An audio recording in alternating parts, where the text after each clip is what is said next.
Hello everyone, welcome back to my channel Sunrise वाले Sunil sir. आज ठंड बहुत ज़्यादा है। आप लोग अपने घर पे रहिए।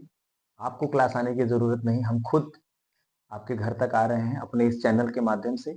अगर अभी तक आपने हमारे चैनल को सब्सक्राइब नहीं किया है तो प्लीज़ सब्सक्राइब कर लें और घर पे बैठ के वीडियो का आनंद लें और अपने एग्ज़ाम की तैयारी करें। तो आपको ज़्यादा समय आपका ना लेते हुए हम आते हैं पॉइंट पे। पिछले वीडियो में हमने आपको सिंटैक्स पार्ट 1 में नाउन के एरर के बारे में बात किया था। नाउन के ही कुछ और भी रूल्स हैं जिनको लेके आज के इस वीडियो में मैं आया हूं और शुरू करता हूं आज का पहला रूल। जैसे आप लोग यूज करते हैं एज और सो एज, तो इसमें कंफ्यूजन होती है कि कब हम एज लिखें और कब सो एज लिखें। तो आज आपका ये डाउट हम क्लियर कर देते हैं। जब पॉजिटिव सेंटेंस आप बनाते हैं तो आपको लिखना चाहिए एज, और जब आप नेगेटिव सेंटेंस बनाते हैं तब आपको लिखना चाहिए सो एज। पॉजिटिव के लिए एज और नेगेटिव के लिए सो एज का प्रयोग करेंगे। जैसे हमने कहा Ram is as tall as Shyam. अगर यही सेंटेंस मैं ऐसे बोलूं, Ram is not so tall as Shyam, ये भी ग्रामेटिकली बिल्कुल राइट होगा। अगर आपने लिख दिया कि Ram is so tall as Shyam तो रॉन्ग है, और अगर आपने कह दिया Ram is not as tall as Shyam तो रॉन्ग है। तो हमेशा आप याद रखें एज पॉजिटिव सेंटेंस के लिए और सो एज नेगेटिव सेंटेंस के लिए। चलते हैं नेक्स्ट रूल की तरफ। और वेरी फ्यू, कहाँ आप प्रयोग करेंगे नो अदर का और कहाँ प्रयोग करेंगे वेरी फ्यू का, तो इस चीज को आप ध्यान रखें। अगर आप वाक्य में नो अदर लगा रहे हैं तो नो अदर के साथ हमेशा सिंगुलर नाउन आना चाहिए और वेरी फ्यू के साथ हमेशा प्लूरल नाउन आना चाहिए, और उसके अनुसार फिर सिंगुलर और प्लूरल वर्ब होगा। एग्जाम्पल से समझते हैं। अगर नो अदर है तो जैसा कि हमने बताया सिंगुलर सब्जेक्ट, और वेरी फ्यू है तो plural subject. Example, no other student of my class is so good as you. Negative भाव दे रहा है तो सो एज भी जस्ट अभी हमने बात किया। और यहाँ पे very few girls of my class are as tall as Seema. Positive sentence दे रहा है तो एज है, ये भी रूल आप यहाँ रिवाइज कर ले। और वेरी फ्यू के साथ में प्लूरल नाउन और साथ में प्लूरल वर्ब, और नो अदर के साथ में सिंगुलर नाउन और साथ में सिंगुलर वर्ब का प्रयोग होता है। ये हमेशा आप अगला रूल है, जब नाउन हो, प्रीपोजिशन हो और नाउन हो, एनपीएन, नाउन प्रीपोजिशन हो, तो इनके साथ में यहां हम वर्ब जो लिखते हैं ये वर्ब हमारा सिंगुलर हो कि प्लूरल हो। सब्जेक्ट में नाउन प्रीपोजिशन नाउन है तो आगे आने वाला वर्ब हम सिंगुलर लिखें कि प्लूरल लिखें, ये कंफ्यूजन आपका आज हम इस वीडियो के माध्यम से दूर कर रहे हैं।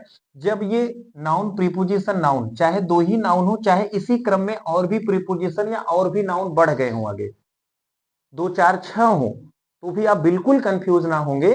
आप वर्ब को लिखने से पहले पहले प्रीपोजिशन से पहले आया हुआ नाउन को देखें कि ये नाउन सिंगुलर है कि प्लूरल है, इसी के अकॉर्डिंग आगे वर्ब का प्रयोग होगा। अगर ये पहले प्रीपोजिशन के पहले वाला नाउन सिंगुलर है तो लास्ट में सिंगुलर वर्ब वहां आएगा, और अगर प्लूरल है तो प्लूरल वर्ब आएगा। जैसे हमने कहा the colour of these flowers is very good.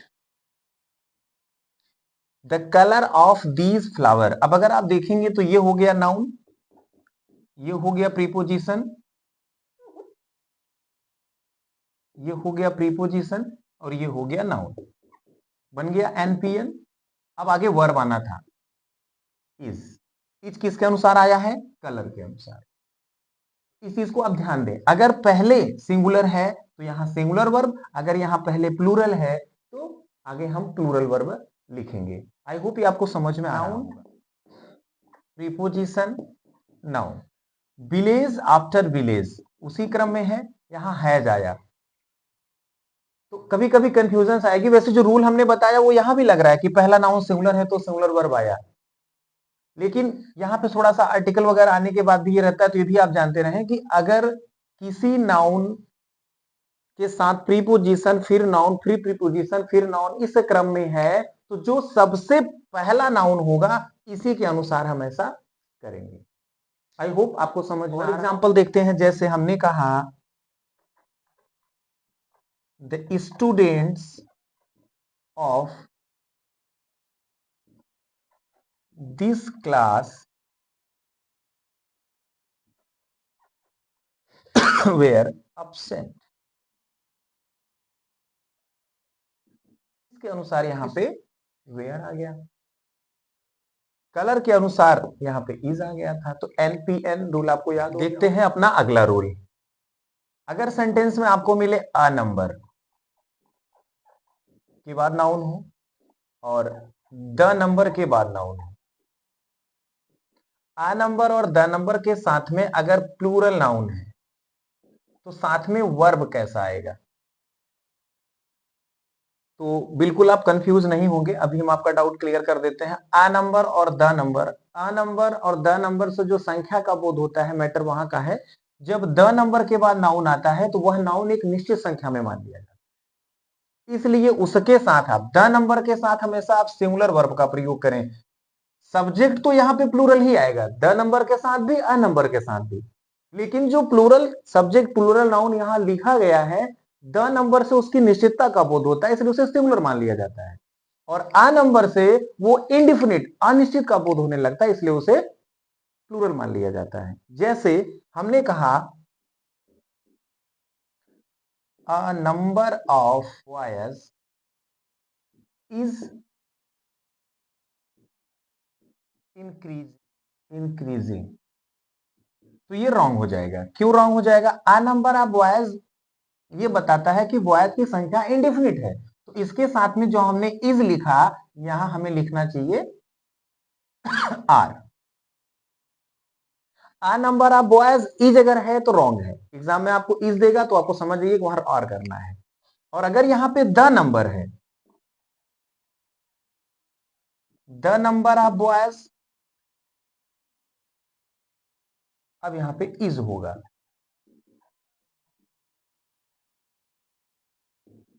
बच्चों की संख्या बढ़ रही है, एक निश्चित बच्चों की संख्या बढ़ रही है, बच्चों की संख्या यहां निश्चित मान ली गई है। द नंबर निश्चितता को बताता है, डिफिनिट को, और आ नंबर इनडिफिनिट को, इसलिए साथ में तो आएगा प्लूरल नाउन ही, लेकिन आपको इससे मतलब नहीं रखना है। अभी जो हम लोगों ने एनपीएन का रूल पढ़ा वो रूल भी यहाँ लागू होता है। नाउन प्रीपोजिशन ऐसे या प्रीपोजिशन प्रोनाउन नाउन समझ लें आप, तो इसके बाद जो है उससे मतलब नहीं था, पहले वाले से ही मतलब था। लेकिन ये पहले वाला शब्द तो यहाँ पे नंबर नंबर दोनों है, आ और द से यहाँ पे क्लियर करेंगे। आ इंडिफिनिट और द डिफिनिट है, तो डिफिनिट होने की वजह से, निश्चित संख्या होने की वजह से इसके साथ हम लगाएंगे सिंगुलर वर्ब और आ नंबर के साथ लगाएंगे प्लूरल वर्ब। तो जब भी कभी आपको अ नंबर दिखे तो वहां पे बहुवचन की क्रिया लिखिए, और अगर आपको द नंबर दिखे तो वहां पे एक वचन की क्रिया लिखिए। अगर आप से पहले नाउन अभी आपने देखा तो अ नंबर द नंबर, अगर आपसे पहले द परसेंटेज हो, ध्यान रखिएगा परसेंट नहीं परसेंटेज, अगर द परसेंटेज होगा आप होगा तो उसके बाद आने वाला नाउन प्लूरल होता है, लेकिन उसके बाद आने वाला वर्ब हमेशा सिंगुलर में रहता है। द परसेंटेज ऑफ के बाद नाउन प्लूरल रहेगा, लेकिन जो वर्ब होगा वो हमेशा हमेशा सिंगुलर वर्ब में रहेगा। जैसे percentage of good person, the percentage of good person is very high in our society. अच्छे लोगों की परसेंटेज, अब परसेंटेज सिंगुलर है इस वजह से यहां सिंगुलर वर्ब आ रहा है, गुड पर्सन से कोई मतलब नहीं है। The percentage of good person is very high in our society. Generally exam में क्या होता है, यहां आर दे देते हैं, हमारा ध्यान वर्ब से पहले सब्जेक्ट पे होता है, यहां प्लूरल देखते हैं हमको लगता है यहां तो राइट आ रहा है, तो हम द या इधर उधर देखने लगते हैं। तो जब भी नाउन प्रीपोजिशन वाला स्ट्रक्चर आपके सामने दिखे तो तुरंत आप ध्यान पहले वाले नाउन की तरफ, पहले वाले शब्द की तरफ आ जाएंगे। The percentage of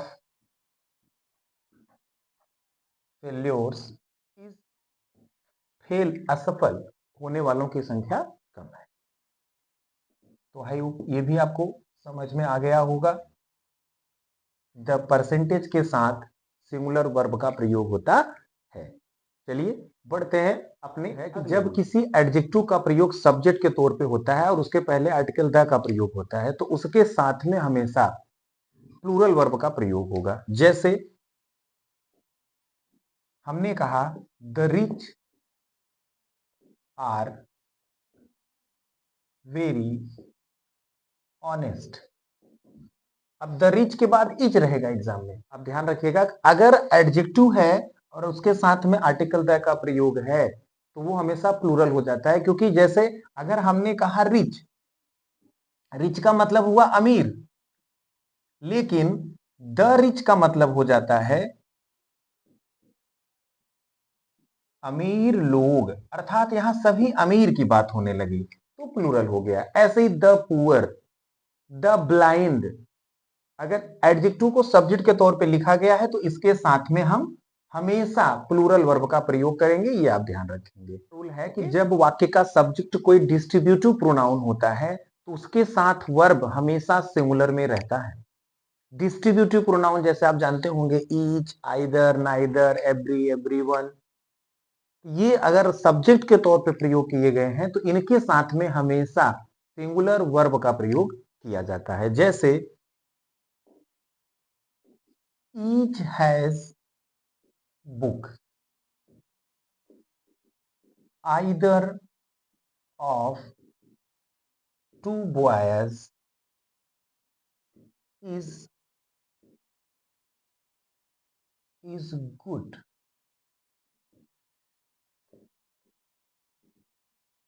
neither two views is good. Each हो, आइदर हो, नाइदर हो, इनके अगर ये एज ए सब्जेक्ट वाक्य में आए हैं तो इनके साथ हमेशा सिंगुलर वर्ब का प्रयोग होता है। ये हमेशा सिंगुलर का बोध करा। रूल हम देखते हैं पोजेजू को लेके, अधिकारवाचक। तो जब किसी नाउन में पोजेजू बनाते हैं तो आप जानते होंगे आप एपॉस्ट्रोफी एस लगा देते हैं। तो उसके लिए एक रूल है, आप उसको ध्यान रखिएगा कि जिस नाउन में आप एपॉस्ट्रोफी एस लगाते हैं अगर वो सिंगुलर है तो उसमें एपॉस्ट्रोफी और प्लूरल दोनों लगेगा। लेकिन अगर वो प्लूरल है और उसमें एस लगा है, मतलब ऐसा सिंगुलर नाउन जिसका प्लूरल फॉर्म एस लगने से बनता है, उसमें हम केवल एपॉस्ट्रोफी का प्रयोग करेंगे, एपॉस्ट्रोफी एस नहीं लगाएंगे। और यदि प्लूरल नाउन में एस नहीं लगा है, बिना एस के लगे प्लूरल फॉर्म बना हुआ है, तो उसमें एपॉस्ट्रोफी और यस दोनों लगेगा। जैसे हमने कहा राम, अब राम में एपॉस्ट्रोफी एस लगाना है तो हम राम्स कर देंगे, लेकिन जैसे बॉय है